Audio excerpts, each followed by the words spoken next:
Sino mang maniwala sa akin ay hindi mamamatay. Maniwala kayo sa akin at makikita nyo ang kadakilaan ng Diyos. Alam kong mabilis kakalat ang balita tungkol sa milagrong naganap. Lahat ay malalaman ito. Lalo na ang mga kinauukulan. Caiphas, may balitang binuhay muli ng Jesus na ito ang isang patay. Ano? Maaari siyang pumunta rito sa Jerusalem para sa Pasko. Hindi.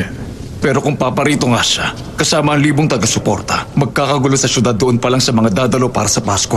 Nicodemo, tama ka. Makikialam ang Roma. Hindi natin dapat pahintulutan ng mandaraya ang mapanlinlang na yon na sirain ng Pasko.